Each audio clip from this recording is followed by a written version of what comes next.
Doctor Mustafa Bashir साहब। शुक्रिया जनाब स्पीकर।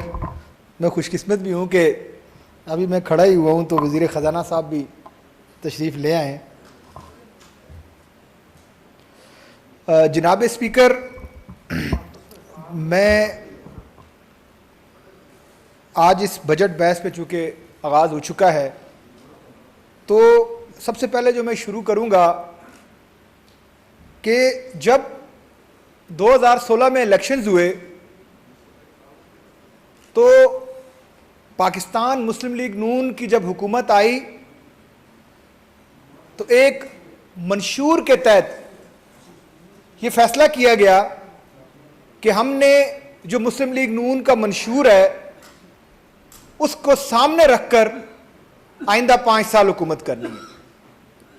और उस वक़्त बहुत सारी चेमगोइयाँ थी। 13वीं आईनी तरमीम के लिए पीपल्स पार्टी के जो अदवार से गुफ्तगू शुरू हो चुकी थी और 1-2 बार छोटे मोटे इजलास भी हुए, लेकिन प्रैक्टिकली इस पर कोई काम ना हुआ। तो हमने तो सबसे पहले जिस चीज़ को आज़ाद कश्मीर में वज़ीर-ए-आज़म आज़ाद कश्मीर की क़यादत में और मियां नवाज शरीफ साहब की क़यादत में जो हमारा एक मेन चीज़ थी कि आज़ाद कश्मीर में इसको 13वीं आईनी तरमीम के ज़रिए इस खित्ते को मजबूत करना, और उसके लिए वो दिन भी आया कि जब 13वीं आईनी तरमीम हुई और आज़ाद कश्मीर को जो एक हमारे पर कश्मीर कौंसिल का एक बोझ था, फाइनेंशियल बोझ था कि टैक्स कलेक्शन बाकी सारी चीज़ें जो फाइनेंशियल मैटर्स थे वो डील किया करते थे। और वो दिन भी हमने देखा कि राजा फारूक हैदर खान साहब की क़यादत में और पाकिस्तान में मियां नवाज शरीफ साहब की क़यादत में हमने यहाँ पर 13वीं आईनी तरमीम पास की और कश्मीर के लोगों को जो एक कहते हैं आप एक अटॉर्नी जो थी वो यहाँ पर दस्तयाब हुई। ये सबसे पहला हमारा कदम था हमारे उस मंशूर की तरफ जिसमें आज़ाद कश्मीर को हमने आईनी तौर पर जो है वो पावर देनी थी या खुद मुख्तार करना था। इसके बाद ख़त्म नबूवत जिसके ऊपर हर बार करारदादें यहां पर पेश की जाती थी, हर मुसलमान की ख्वाहिश थी, खित्ता आज़ाद कश्मीर के लोगों की भी ख्वाहिश थी। और फिर अल्लाह ताला ने वो दिन भी दिखाया कि इसी असम्बली ने जो ख़त्म नबूवत का जो बिल है वो पेश किया। और मैं आज भी ये कहता हूं, मेरा ईमान है कि हमें अगर कोई फ़ख्र है किसी चीज़ पर जो हमें आइंदा आने वाले वक्त में काम आएगी, वो बिल था जिस पर हम लोगों ने न सिर्फ इसे पास किया और हम लोगों के भी इस पर जो हमने भी इस पर वोट किया। तो ये वो दूसरा ऐसा कदम था जिस पर एक मुसलमान होने की हैसियत से और एक कश्मीरी होने की हैसियत से हमें एक फ़ख्र महसूस हुआ कि जो हमने एक अपना एक मंशूर दिया था उसको पाया तकमील तक पहुँचाया। फिर एक बड़ा मसला चला जा रहा था, वो था वाटर यूज चार्जेस।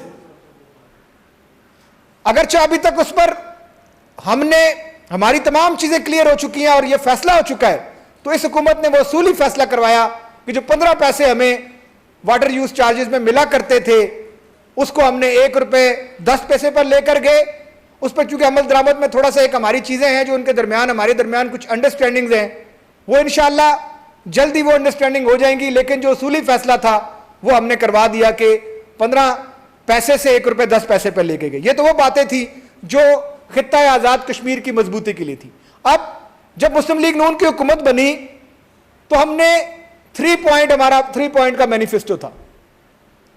उसमें नंबर 1 था कि मसला कश्मीर, चूंकि मुजफ्फराबाद और आज़ाद कश्मीर ये बेस कैंप है तहरीक आज़ादी कश्मीर का, तो कोशिश ये की जानी चाहिए थी कि जो मसला कश्मीर है उसको आम तौर पर हमारे वजारत खारजा वो उसको उजागर करने में अपना अहम किरदार अदा करता था।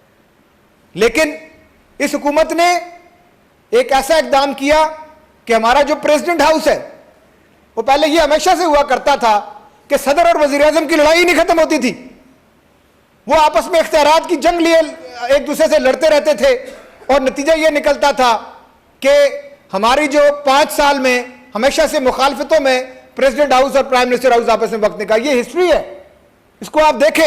ये पहली मर्तबा हुआ है कि जो हमारे सदर आजाद कश्मीर हैं उन्होंने बैनुल अक़वामी सतह पर कश्मीर के मसले को हल करने के लिए जो किरदार अदा किया जा सकता था वो अपनी पोजीशन पर उन्होंने कायम किया, और ये भी मुस्लिम लीग नून ने उन्हें सदर यहां पर नामजद की। और फिर जो हमारे वज़ीर आज़म आजाद कश्मीर हैं, जो स्पीकर हैं, फर्स्ट टाइम इन्होंने जाकर प्रैक्टिकली, अगर आप देखें तो वज़ीर आज़म आजाद कश्मीर, स्पीकर और प्रेसिडेंट, प्रैक्टिकली आप देखें कि हमने यूरोपियन जो मेंबरान पार्लियामेंट हो, अमेरिका में हो, अगर उनके सेनेट के मेंबरान हो, जहां आपने देखा होगा कि पहली बार गवर्नमेंट वहां पहुंची है। इससे पहले भी हुकूमतें आती रही हैं, जाती रही हैं। और फिर लिबरेशन सेल, यहां बातें होती है, बहुत हम पर इख्तलाफ होता है, हमारे कारकुनों को हमने नाराज किया। पिछली गवर्नमेंट में लिबरेशन सेल का पूरा पैसा वो कारकुनों की एडजस्टमेंट में लगा। इस मर्तबा हमने अगर किसी को वहां एडजस्ट भी किया है तो वो तादाद 20% से भी कम है। 80% हमने नेचुरली कोशिश की है कि लिबरेशन सेल के उस पैसे को जिस मकसद के लिए वो बना है उस पर लगाया जाए। यह था पहला हमारा जो मैनिफेस्टो का पहला पॉइंट था। यह फैसला लोगों ने करना है, यह फैसला अवाम ने करना है, हमने इलेक्शन में जाना है कि क्या हमने मसला कश्मीर को उजागर करने में जो हमारा पहला पॉइंट था मैनिफेस्टो का, हमने वो कितनी कोशिश की है। और पिछली गवर्नमेंट से देखें, हमारे पास खारजा नहीं है, लेकिन आजाद कश्मीर की गवर्नमेंट अपनी सतह पर जो कोशिश कर सकती है, मैं उसे आपको गारंटी से कहता हूं कि ये तारीख में इतनी ज्यादा कोशिश कभी नहीं हुई। हमारा दूसरा पॉइंट था गुड गवर्नेंस। ये मुस्लिम लीग नून का मैनिफेस्टो था, गुड गवर्नेंस। अब गुड गवर्नेंस कैसे हो सकती थी? गुड गवर्नेंस ऐसे हो सकती थी कि हम अपने डिपार्टमेंट को मजबूत करें, हम अपने इदारों को मजबूत करें, ताकि वो इदारे अपनी परफॉर्मेंस को बेहतर करें। और उसकी पहली मिसाल तालीम में एनटीएस के जरिए हमने, आपने देखा हजारों असातिज़ा को यहां पर जो है वो आपके सामने एनटीएस के जरिए लोग भर्ती हुए। यह कोई आसान फैसला नहीं था।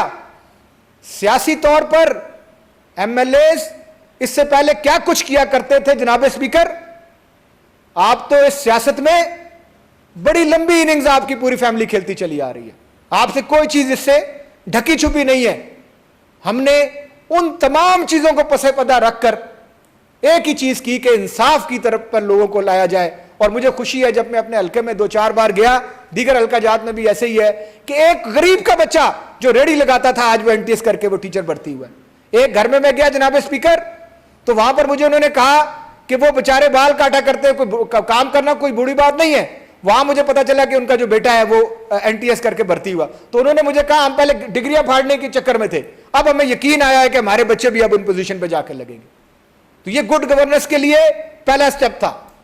फिर पब्लिक सर्विस कमीशन, सालों की फाइलें पड़ी हुई हैं, एक आप देख लें, एक आध कोई शिकायत तो हर जगह आप कुछ भी कर लें होती होगी, लेकिन जिस पब्लिक सर्विस कमीशन ने पिछले 4 साल जिस तरह से 2500 से ज्यादा लोगों को रिक्रूट किया,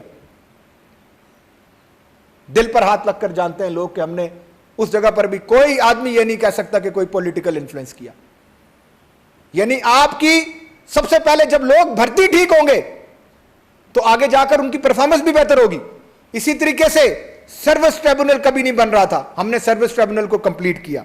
इसी तरीके से आप जिस डिपार्टमेंट, अब हम लोकल गवर्नमेंट में पहले एक कॉन्सेप्ट था कि लोकल, अब आप जाएं, लोग वैसे बहुत लोग बातें करते हैं लोकल गवर्नमेंट के बारे में। मैं एक दिन किसी को, मैं पूरी अपोजिशन को दावत देता हूं कि वो जाएं लोकल गवर्नमेंट में, और आप जब वहां जाएंगे आप हैरान रह जाएंगे कि जो बेस्ट टूल आईटी की हैं वो लोकल गवर्नमेंट इस वक्त इस्तेमाल कर रहा है। यानी आपको उनके नेटवर्किंग से आपको बता देंगे कि आपकी इस वक्त पोजीशन क्या है, स्कीम की इस वक्त कहां है, कितने विजिट हुए, तस्वीरें, आपको हर चीज वहां मिलेगी। यह वो डिपार्टमेंट था जिसके बारे में लोग कहा करते थे कि यह सियासी रिश्वत के तौर पर इस्तेमाल होता है। आज लोग कहते हैं कि जी लोकल गवर्नमेंट ने वाकई इन 4 सालों में काम किया, इसमें कोई शक नहीं है, उस टीम का भी कमाल है। लेकिन इन इदारों को गुड गवर्नेंस की तरफ कौन लेकर आया?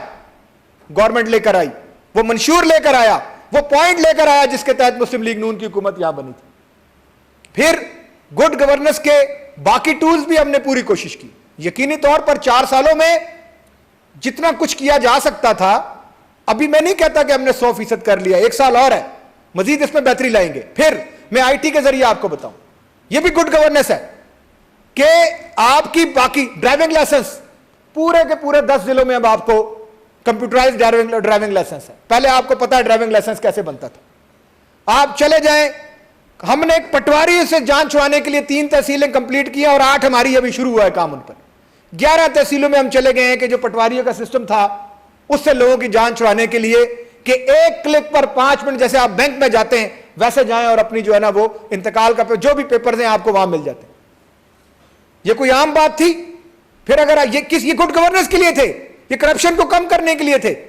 फिर अगर आप सुप्रीम कोर्ट में जाएं, सुप्रीम कोर्ट में आपका पूरी की पूरी सुप्रीम कोर्ट और हाई कोर्ट इस वक्त ऑटोमेशन पर है। ये आप चेक कर सकते हैं, हमने स्टार्ट करके इस वक्त उनके हैंड ओवर हुए हैं चीजें। ये किस लिए था, ये क्यों? ये सब गुड गवर्नेंस के लिए था। इससे पहले भी हुकूमतें आती रही हैं, इससे पहले भी हुकूमतें जाती रही हैं। तो ये क्योंकि ये ऐसे नहीं किया हम रात को सोए और सुबह हमने ये कर दिया। ये हमने जो गुड गवर्नेंस हमने जो सेकंड पॉइंट रखा था उसके लिए ये चीजें की। इसमें और काफी लंबी चीजें हैं जिसकी तफसील में मैं कहता हूं कि जाने अगर मैं जाऊंगा तो शायद आप। फिर फैसिलिटेशन सेंटर हमने बना रहे, अभी मुजफ्फराबाद में एक स्टार्ट हो गया, मीरपुर, रावलाकोट और दीगर जिला में लेके जा रहे हैं, जिसमें आपको डोमिसाइल, जिसमें आपको स्टेट सब्जेक्ट, जिसमें आपको बर्थ सर्टिफिकेट, जिसमें आपको हर चीजें अब कंप्यूटराइज मिलेंगी। आप एक दफ्तर में जाएंगे, जिस तरह बैंक में जाकर बैठे हैं, आपका ये बना है ये अपना हमारा बैंक रोड प्लाजा पे आप देखें, आप समझेंगे कि एक एक्सीलेंट बिल्डिंग में आप जाएंगे और हर चीज कंप्यूटराइज आपको मिलेगी। हर चीज अब मर्ज हो रही है, इधर से उधर जा रही है। और इस साल भी हम बहुत सारे ऐसे प्रोजेक्ट लेकर आ रहे हैं, जैसे डेटा सेंटर है आपका, टेली मेडिसिन का प्रोजेक्ट है कि आप लीपा में बैठे हैं, आप अठमकाम में बैठे हैं, आपके जो मरीज हैं उनको वहां कैमरे के जरिए यहां डॉक्टर देखेंगे। ये बड़ी चीजें अब ये सारा इसलिए था कि जितनी गवर्नेंस है इसकी बेहतरी के लिए। ये सेकंड पॉइंट था हमारा गुड गवर्नेंस। और जो थर्ड हमारा पॉइंट था वो था डेवलपमेंट। ये मैं इसलिए ज्यादा बात करूंगा क्योंकि अब थी जो असल चीज है वो है आजाद कश्मीर का इंफ्रास्ट्रक्चर। हमेशा से मैं टेलीविजन चैनल पर कुछ अरसे के लिए मुझे मौका मिला कि मैं तर्जुमान के तौर पर बात कर सकूं, तो जो टीवी चैनल वाले मुझे बात करते थे वो कहते थे कि सर आप तो बहुत बैकवर्ड एरिया है। तो मैंने कहा सॉरी टू से, किस बात पर आप हमें बैकवर्ड कहते हैं? हमारा लिटरेसी रेट मोर देन 80% है। हमारा इंफ्रास्ट्रक्चर की ये पोजीशन है कि लीपा में भी अब, हमारा फॉरवर्ड कोटा में भी अब आपको जो रोड का लेवल मिल रहा है वो आपको नहीं मिलेगा पूरे पाकिस्तान में कहीं सीधे इलाके में भी। तो क्या हुआ कि डेवलपमेंट के लिए हमने एक प्लान तैयार किया। मैं इसमें यकीनी तौर पर पीएनडी में हमारे कुछ अफिसरान हैं, हमारे कोई डेवलपमेंट के अफिसरान हैं, इसीलिए डेवलपमेंट का नाम ना लूं और लोगों का नाम ना लूं, जिन्होंने इस प्लान को बनाया और उसमें वजीर खजाना और दीगर जितनी टीम थी उसने बैठकर यह फैसला किया कि हमने 4 टियर बनाने हैं। पहला टियर यह था कि हमारी जितनी भी रोड्स पाकिस्तान से लिंक करती हैं हमारे आजाद कश्मीर की स्टेट को, वो आप अगर मैं शुरू करूं तो मीरपुर से जब आप इंटर होते हैं आजाद कश्मीर की टेरिटरी से आप शुरू करें, मीरपुर, भिंबर और वो पलाक से जो रोड जा रही है डडियाल की तरफ, आप देख लें कि सारी की सारी रोड कारपेटिंग। ये नहीं हुई है कि बस खाली लुक डाल के वो कहते हैं मुंह काला किया, बल्कि कारपेटिंग की है। उन रोड्स के ऊपर 2 इंच की जो प्लांट के जरिए लुक डाली। उससे क्या फायदा हुआ कि आजाद कश्मीर में 10 लाख से ज्यादा टूरिस्ट साल में दाखिल होना शुरू हो गए। लोग कहते हैं कि वो कैसे लोग आए, उनको मिला है, उनको देखे ना इंफ्रास्ट्रक्चर बना तो लोग अंदर दाखिल होना शुरू हुए। फिर हमने इसका सेकंड टियर पर लेके गए।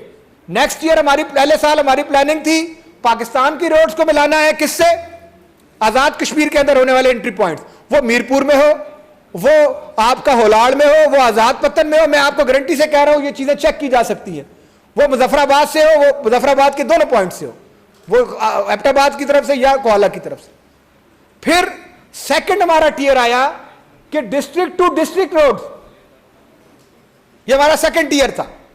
उसमें आप देख लें, आप यहां से मुजफ्फराबाद से निकलें, आप बाग की तरफ जाएं, आप उधर से रावलाकोट जाएं, रावलाकोट से आप नीचे उतरें, कोटली की तरफ जाएं, कोटली से आप निकले, आप मीरपुर प्लाक से जरिए सीधा जाएं भिंबर, अपना मीरपुर, मीरपुर से भिंबर, कहीं आपको कोई पैच नजर नहीं आएगा। आज आप आजाद कश्मीर के अंदर से, आज देखें पहले जमाने में हमारे लोग यहां से मुजफ्फराबाद से पिंडी जाते थे और पिंडी से कोटली जाते थे। आज जितने यहां पर गुजरा हैं कोटली से जिनका ताल्लुक है वो मुझे बताएं कि वो आज कौन सी रोड इस्तेमाल करते हैं अपने घर जाने के लिए, वो आजाद कश्मीर के अंदर से। ये सेकंड हमारा टियर था डिस्ट्रिक्ट टू डिस्ट्रिक्ट रोड का। हमारा थर्ड टियर था district to sub division roads, कि हमने अब अपने जिले की वो रोड्स उनको साथ मिला दिया सब डिवीजन को। और आज अगर आप जाएं, चकार की तरफ हमने रोड दे दी, लीपा की तरफ दे दी, इधर से आप चले जाएं खोईरटा की तरफ दे दी, इधर से आप यानी तमाम जितने आजाद कश्मीर के सब डिवीजन थे उनमें हमने डिस्ट्रिक्ट से सब डिवीजन की तरफ रोड को अपना जो है वो भी, अच्छा क्वालिटी पर कोई कंप्रोमाइज नहीं किया, बिल्कुल उसी किस्म की क्वालिटी रखी जो सुबह से आपके पाकिस्तान से आ रही थी रोड आजाद कश्मीर के अंदर, वही क्वालिटी हमने डिस्ट्रिक्ट टू डिस्ट्रिक्ट और डिस्ट्रिक्ट टू सब डिवीजन पे रखी। और फिर चौथा टीयर आया जिसे हमने कहा लिंक रोड्स। हमारे मंशूर में था कि 50 किलोमीटर फी हल्का लिंक रोड देनी है, लेकिन खुदा ताला के फजलो करम से आज इस बजट में जो अगर हम 25 किलोमीटर मिलाएं तो हमारी रोड्स की तादाद 70 किलोमीटर से भी बढ़ जाती है। तो ये भी एक क्रेडिट है इस गवर्नमेंट को कि हमने 4 टीयर में, अब हम आखिरी 2 साल हमने लिंक रोड की तरफ ज्यादा तवज्जो दी ताकि उन इलाकों में जहां पर हमारी मोस्टली पॉपुलेशन जो है वो रहती है उनको कम से कम ये अपॉर्चुनिटी दी जाए हल्का वाइज और इक्वलिटी की बेस पर कि कम से कम वो भी इसमें दाखिल हो। और अगर मैं आपको बताऊं कि 13 अरब की लागत से हमने 640 किलोमीटर वो रोडें थी जो पाकिस्तान से कश्मीर को मिलाने वाली, डिस्ट्रिक्ट टू डिस्ट्रिक्ट और डिस्ट्रिक्ट टू सब डिवीजन, अल्लाह के फजलो करम से 70% तक हमने वो कंप्लीट कर लिया है। और तकरीबन 7.5 अरब की हमने लायबिलिटी जो हमारे जिम्मे थी वो भी हमने इनको दे दी, जो ठेकेदारों को हमने देनी थी वो भी हमने इनको कंप्लीट करके दी। ये भी पहली बार हुआ है, वरना क्या होता था बजट बनते थे और बजट हमेशा डेफिसिट पे होते थे और हमेशा ओडी पे चलता था। ये पूरा आजाद कश्मीर ओडी पे चलता था, उससे भी हमने लोगों की जान छुड़ाई। फिर अगर मैं आपको आगे चलूं तो आजाद कश्मीर में, अच्छा आजाद कश्मीर में इसको सी पैक का हिस्सा नहीं था। ये आप भी जानते हैं कि सी पैक कहां से जा रहा था, हम तो कहीं नहीं थे। राजा फारूक हैदर खान साहब की मेहरबानी और मियां नवाज शरीफ साहब की मेहरबानी कि उन्होंने हमें सी पैक में शामिल किया। और सी पैक में हमारे पास भी कुछ मंसूबे हैं जिनमें सबसे मेजर मंसूबा था MMM, triple M, Mirpur Muzaffarabad Mansehra. और ये आपको पता है कि बीच में निकल भी गया था लेकिन दोबारा आके इसे हमारे फेडरल PSDP में शामिल कराया। इसमें मैं क्रेडिट देता हूं हमारी टीम को। और ये पहला वो एक जो हमारा वो था। उसके बाद हमारा एक आपको पता होगा कि स्पेशल इकोनॉमिक कॉरिडोर था जो कि मीरपुर में तामीर होने जा रहा है। ये दूसरा प्रोजेक्ट था जो सी पैक के जरिए था। और 2 हाइड्रल प्रोजेक्ट जिसमें एक कोहाला 1124 मेगावाट का और 720 मेगावाट का किरोड़ प्रोजेक्ट है, जिसपे अब काम किरोड़ पे तो काफी आगे चला गया और कोहाला पे भी अब साइन हो गया है, तो वो काम शुरू होने जा रहा है। तो ये भी सी पैक से भी हमने बड़े बड़े, और इसके साथ साथ जो इनका जो लॉन्ग टर्म प्लान है, ये तो शॉर्ट टर्म प्लान में हम शामिल है सी पैक में, लॉन्ग टर्म प्लान में भी हम शामिल है। वो ख्वा नीलम को अपना मिलाना हो गिलगित से, पूरे लॉन्ग टर्म प्लान का भी हम हिस्सा है। तो ये भी एक इसी गवर्नमेंट ने अपना केस प्ली किया और मियां नवाज शरीफ की मेहरबानी से और राजा फारूक हैदर की मेहरबानी से हमें सी पैक में भी अपने आप को शामिल करवाया। फिर हमारे बहुत सारे मंसूबे ऐसे थे जो इंतहाई जरूरत के हामिल थे, जिसमें जागरां का प्रोजेक्ट हो, जागरां 2 असम्बली की बिल्डिंग आप देख लें, आपका लेसवा केरन बाईपास हो, मेडिकल कॉलेज मीरपुर मुजफ्फराबाद, रठुआ रेहाम bridge, water supply scheme Mirpur, ये सारी की सारी फेडरल गवर्नमेंट की स्कीम्स थी जिनको काफी हद तक हमने कंप्लीट करवाया है। अगर चाहे रठुआ रेहाम ब्रिज के पर बड़ी बात होती है, उस ब्रिज पे भी अगर आप देखें तो जो आखिरी इसका पीस है उसके लिए कितनी बार पहले वो भी उसको और फेडरल गवर्नमेंट ने एक बार किया, रिवाइज हुआ, दूसरी बार आया, फिर चाइना के साथ गया, इसका पीस वहां से मिलेगा इंशाअल्लाह। उस पर भी बड़ी तेजी से बात जारी है और मुझे उम्मीद है इस साल ये मामला किसी ना किसी तरीके से गवर्नमेंट ने पूरी इस पर इंटरेस्ट लिया है और वो हल हो जाएगा। अब मैं अगर बात करूं कि हमने LOC पैकेज भी इस बार लिया गवर्नमेंट से, और LOC पैकेज पर 3.6 बिलियन रुपीस इसकी मदद से वहां पर ट्रेंचेस और जो वहां की खासकर LOC पर जो आपकी इंफ्रास्ट्रक्चर था उसके लिए रोड्स नेटवर्क है, दीगर नेटवर्क वाटर सप्लाईज है, इनके लिए हमने 3.6 बिलियन जो है वो इस बार फेडरल PSDP में डलवाया। और उसके ऊपर बहुत सारी रोड्स जो है उन पर अब काम अगले 2 माह में इंशाल्लाह शुरू होने की उम्मीद भी है। और अब क्या हुआ, जब अच्छा नेटवर्क आ गया, जब आपने ये सारा कुछ किया, तो इसका फायदा क्या हुआ? इसका फायदा यह हुआ कि आजाद कश्मीर को लोगों को देखने का मौका मिला, टूरिस्ट का इजाफा हुआ। आज आप कराची के किसी बच्चे गली से बच्चे से पूछे, वो आपको कहेगा मैं भी केरन गया था, मैंने भी देखा है आठ मकाम, मैंने भी बंजोसा देखा है, लेकिन इससे पहले ये इसलिए नहीं होता था कि रोड से लोग डरते थे। भाई आज पीर चनासी बचा बचा गया हुआ है, तो ये वजह थी कि जो हमने अच्छा रोड नेटवर्क किया, इससे टूरिज्म को फायदा मिला।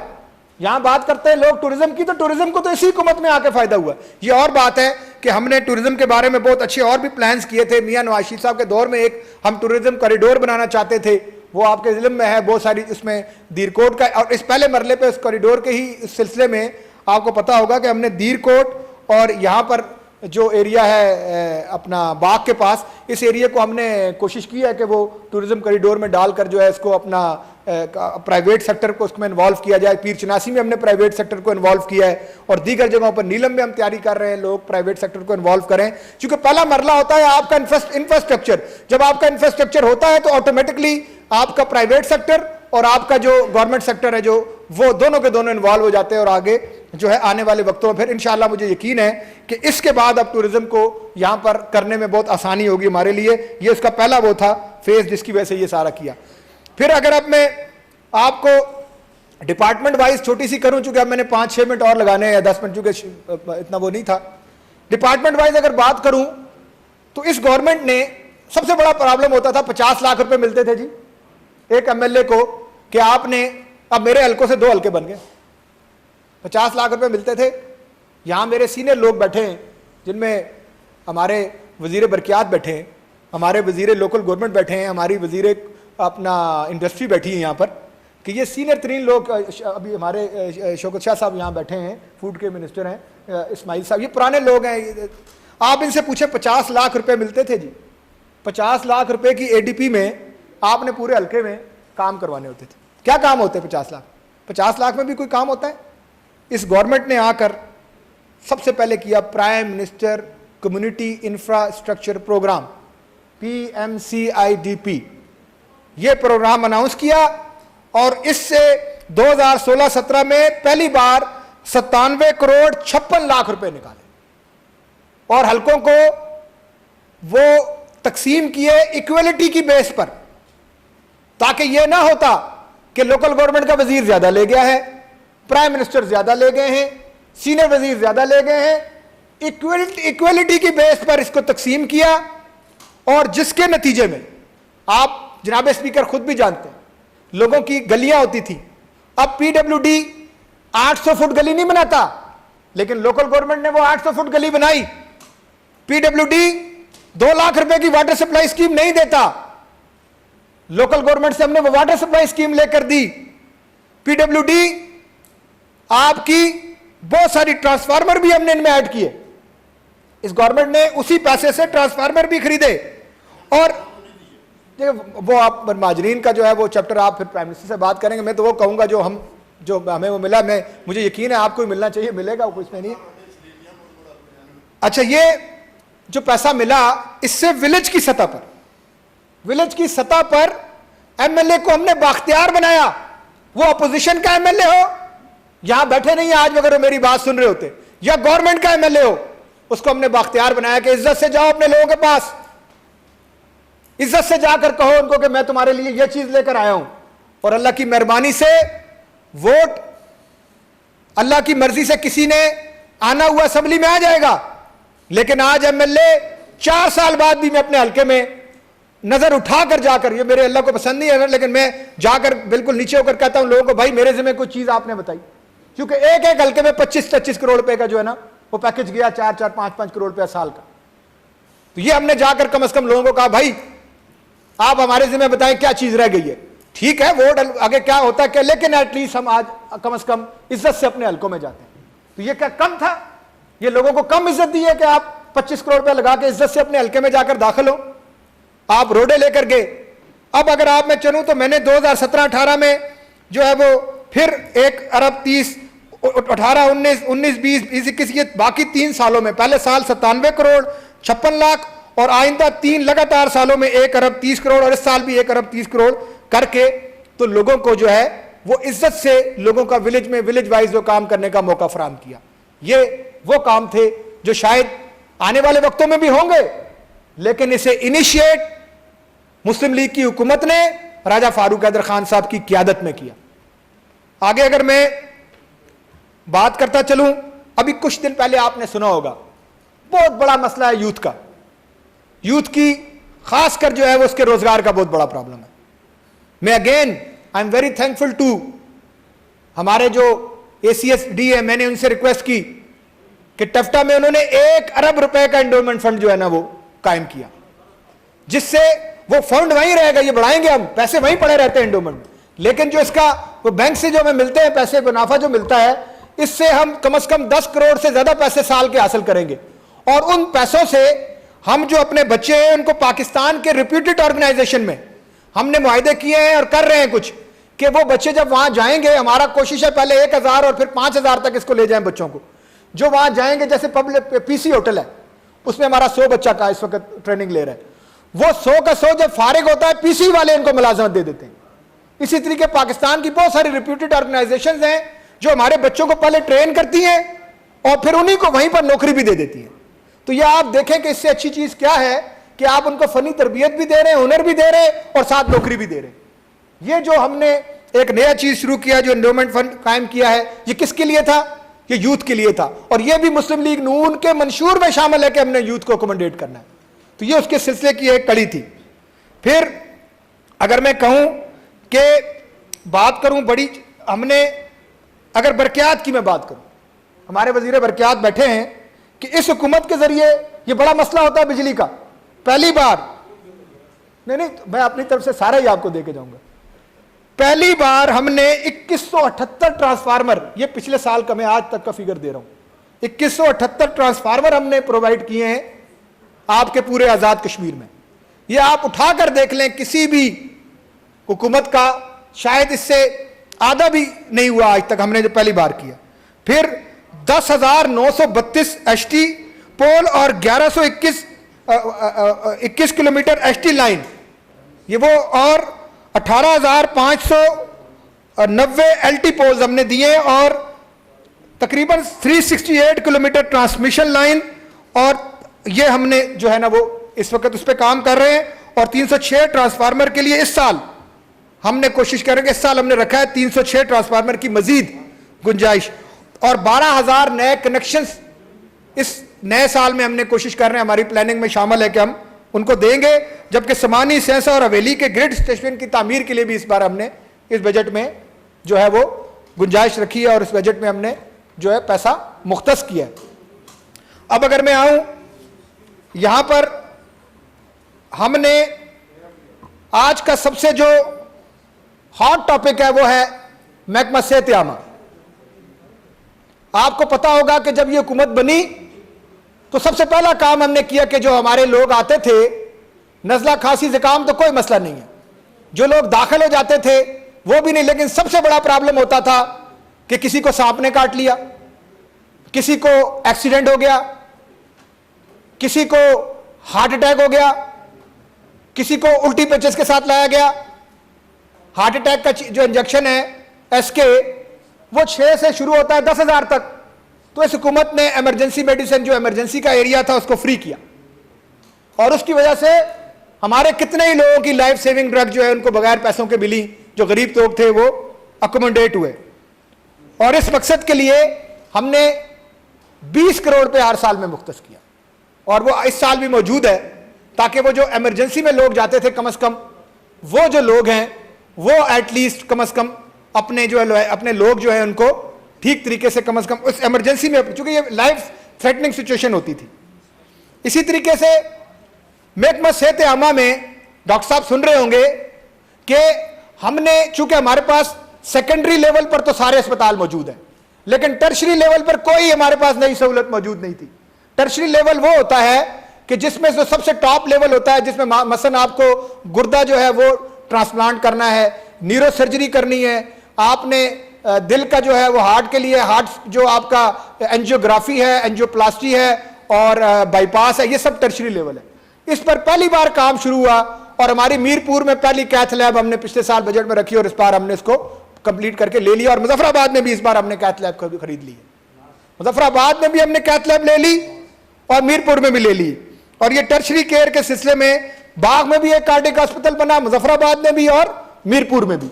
ये टर्शरी केयर की एक किस्म थी जिसको, और आगे हमने डॉक्टर्स के साथ मशवरा करके ये भी फैसला किया है कि हम टर्शरी केयर को मजीद न्यूरो सर्जरी में, यूरोलॉजी में हम ट्रांसप्लांट की तरफ जा रहे हैं, तो ये चीजें सारी अब इंक्लूड कर रहे हैं ताकि यहां से रेफर लोग कम हो, बल्कि यहीं पर लोगों को टर्शरी केयर की फैसिलिटी प्रोवाइड की जाए। और इस सिलसिले में काफी आगे तक हम चले गए, हमने बहुत सारी चीजें देखें, ये ऐड करनी पड़ती है हेल्थ में।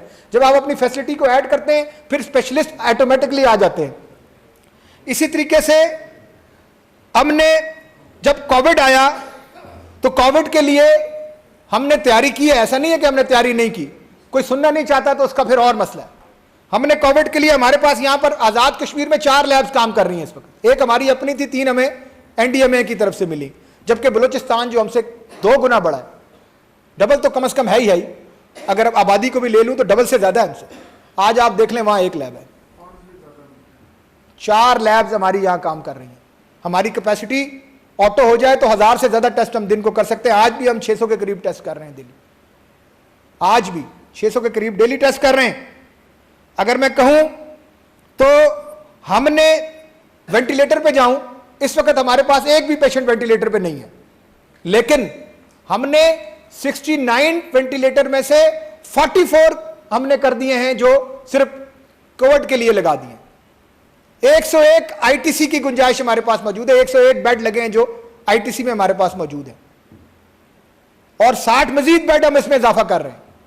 तो हमने तैयारी की भी है, तो तभी तो हम कह रही है बातें, हम उनको घड़ी ये बात देखें ना, कुछ चीजें आपके पास फिगर्स हैं, आप उसको देखें कि हम ये चीजें कर रहे हैं। फिर अगर मैं बात करूं तहसील हेडक्वार्टर लीपा हो, तहसील हेडक्वार्टर चिकार हो, इस पर भी बजट में शामिल है कि उसकी बिल्डिंग को हमने रखा हुआ है, और वो इंशाल्लाह कोशिश करेंगे कि इस साल में इसके काम पे आगाज करके जितनी जल्दी मुमकिन हो सकता है उनको भी हम कंप्लीट करें। जी क्या चीज नहीं है?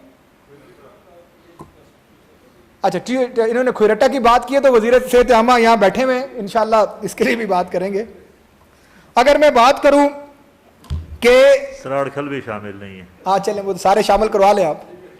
अच्छा, पीने के पानी की बात करूं तो पहली बार हुआ कि जिले की सतह पे हमने हाउसिंग डिपार्टमेंट की तरफ से तमाम अजला में और कुछ सब डिवीजन में जो वाटर सप्लाई स्कीम है उनका आगाज किया, और वो बहुत सारी इनमें ऐसी हैं जो अपने कंप्लीटेशन के मराहल में हैं।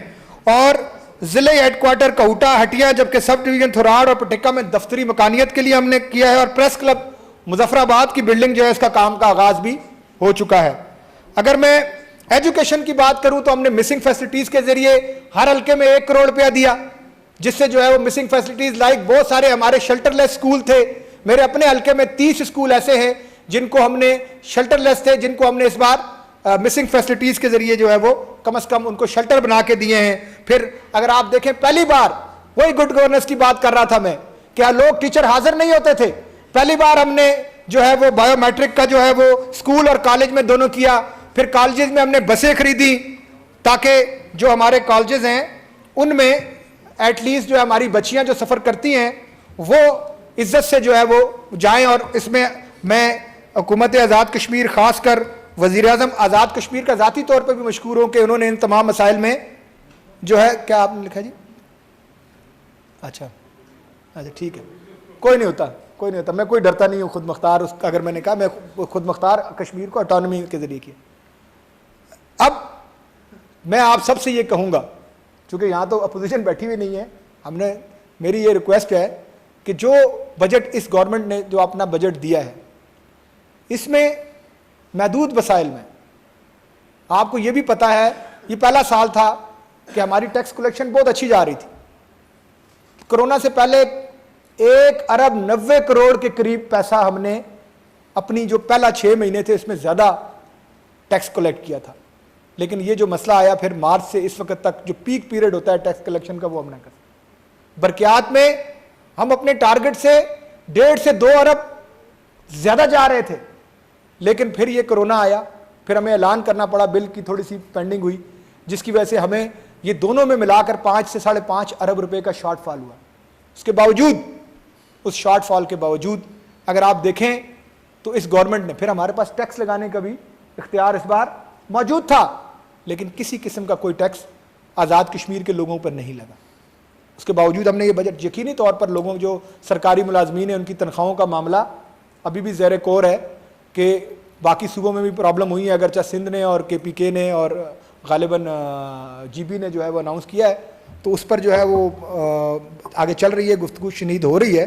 इसको अगर हटा लें आप तो बाकी मेरा ये ख्याल है कि 4 सालों के अंदर जो मुस्लिम लीग नून ने वादे किए थे, आखिरी साल आते हुए अब आहिस्ता आहिस्ता तकरीबन अपने इन वादों की तकमील तक वो पहुँच गई है। मैं आपसे ये उम्मीद रखूँगा कि इस बजट को पास करने में हम सब ने न सिर्फ इसको पास करना है बल्कि इस पर वज़ीर-ए-आज़म आज़ाद कश्मीर को अप्रिशिएट भी करना है कि जो हमेशा एक जमात से जिसका ताल्लुक़ होता है, हमारी यहाँ पर चूँकि वो जमात इस्लामी के भी हमारे लोग बैठे हैं, तो मैं क्योंकि उनका भी हमारा एक अलाइंस भी है, उनके भी छोटे मोटे अगर वो होंगे, लेकिन मैं ये आपको यकीन दिलाता हूँ कि ये जो हमारा मंशूर था ये कंबाइन मंशूर था कि ये चीज़ें करनी है।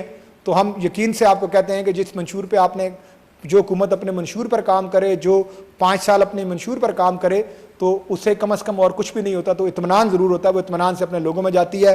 तो मैं इस बजट की भरपूर तायीद करता हूँ और आपसे भी ये उम्मीद करता हूँ कि आप भी इस बजट में भरपूर हमारी तायीद करेंगे। Thank you very much. बहुत शुक्रिया डॉक्टर।